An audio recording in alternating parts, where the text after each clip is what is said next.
The Middle Belt Forum has condemned the call by Sheik Gumi, a Kaduna-based Islamic cleric, that President Bola Tinubu should sack the Minister of the Federal Capital Territory, Wike.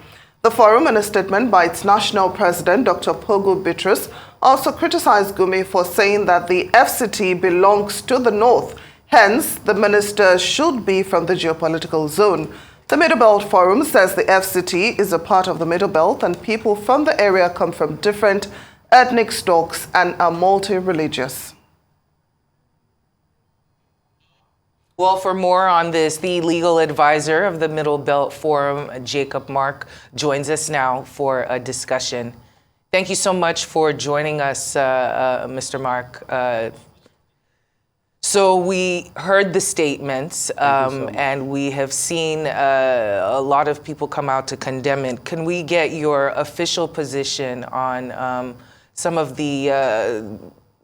what was said in terms of where the Middle Belt Forum stands? Well, thank you very much. As contained in our press release, the statement credited to Sheik Gumi is most embarrassing, is most disrespectful, and is something nobody expected at this time of the condition our country is in, where insecurity is raging, where families are finding it difficult to feed, where communities are being sacked, and people are generally unsettled in the country. We expect that religious leaders, if really they are leaders and interested in the peaceful coexistence of this country, we expect that this is not the time to heat up the polity, which is exactly what Sheik Gumi has done.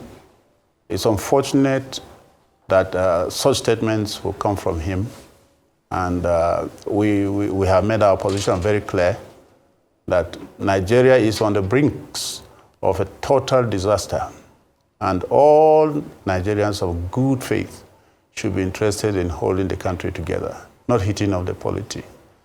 And just like we stated, if anybody wants to lay claim to the FCT, we know those who are the original inhabitants of the FCT, the Gbagi people, who were dislodged by statecraft. They were moved away from their inhabited lands, from their motherland, and to create space for the creation of the FCT.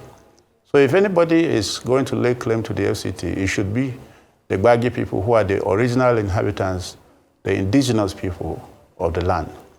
But we'll find out that stranger elements like Gumi, who have no link whatsoever to the FCT, have found a way of grandstanding, of arrogantly taking charge of people's lands.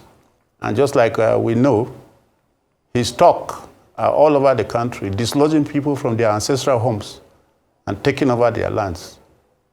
It appears this is the same agenda being implemented on the FCT and its indigenous people.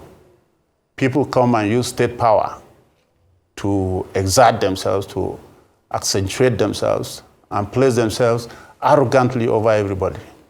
The Federal Capital Territory was created during the military era, and I know that Murtala Mohammed is being credited with the idea and concept of setting up the Federal Capital Territory. And if the ideals of setting up the Federal Capital Territory are going to be looked into, the reality is that there was this thinking that Nigeria's federal capital should be in a place where no man can come and say it belongs to him. But contrary to that notion, the statement of people like Sheik Gumi and his gang of followers goes to defeat the entire purpose of setting up or creating the FCT. And this should be resisted by every good-thinking Nigerian. It's a wrong thing, it's wrong timing, it doesn't make sense, and it's marks of total irresponsibility for anybody, anywhere in this country, to make such statements.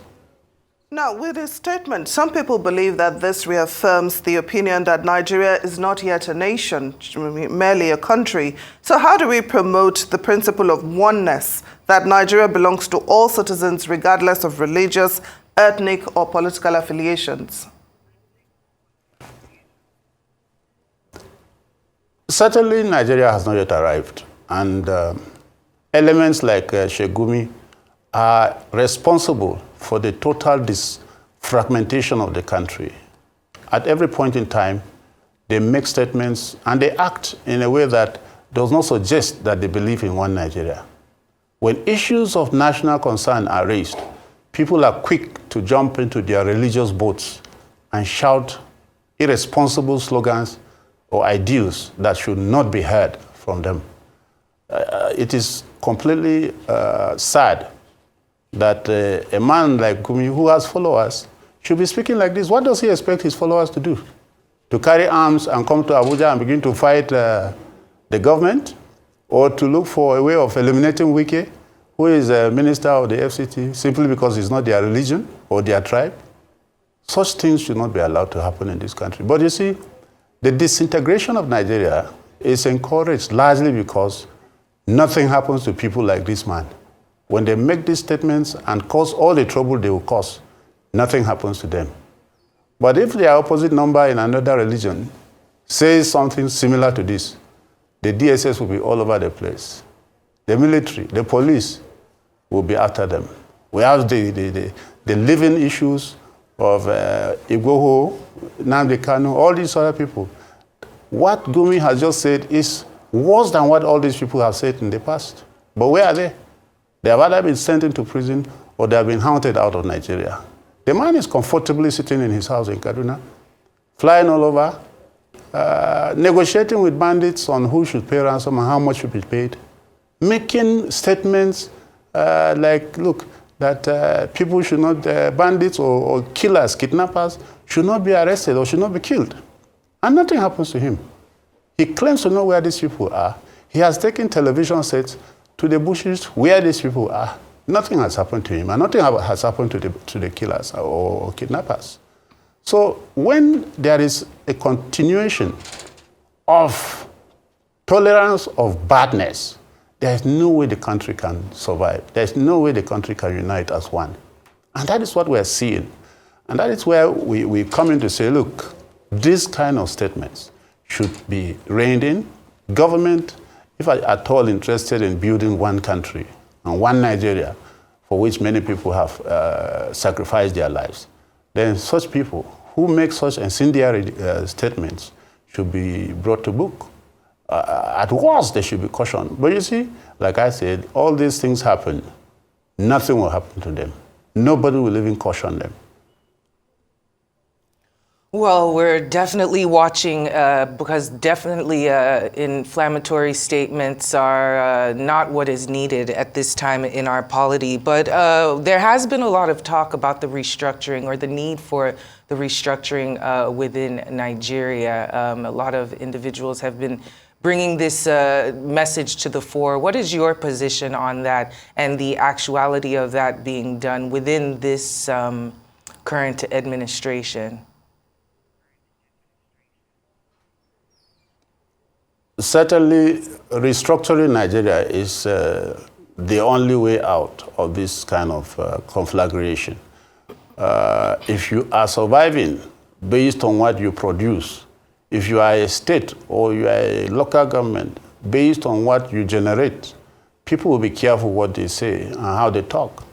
But when you are depending on a certain part of the country for survival, and the money from that part of the country makes you to be comfortable, makes you to be rich, but you turn around to call those people Satan, and you tell them they are not entitled to occupy positions of authority, then there is a problem in the country. There is no reason why anyone in the shoes of Gumi should be the one talking like this. What does he produce to the national till? What is his contribution or the contribution of his stock in the national treasury? Let a proper calculation be done. On what basis are people claiming leadership in this country? On what basis are they saying that anyone who, for anybody to occupy the ministerial slot of Abuja, he should come from their tribe or he should come from their... What is the basis of that claim? And so restructuring will put an end to some of these rascal behaviors and statements. Until we restructure, And leadership in the country is based on what you can produce, what you can contribute, where you know for sure that favoritism, nepotism will not lift you to any position. Then people will be careful of talking like this. I am happy that the current president has been in the forefront of championing restructuring of the Nigerian country. We hope he will have the guts to pursue it so that Nigeria can evolve into a nation. For now, we are just a fragmented people who are managing to live together. The moment you get an opportunity, you think it is your turn to ransack the treasury and then employ nepotism, just like we saw in the last 8 years, where every source of wealth will be handed over to your relations or your friends. This should not be the case. Nigeria will not progress until we restructure this country. The system of local governments, the system of states where fund allocation is based on unverified population figures is completely unsustainable.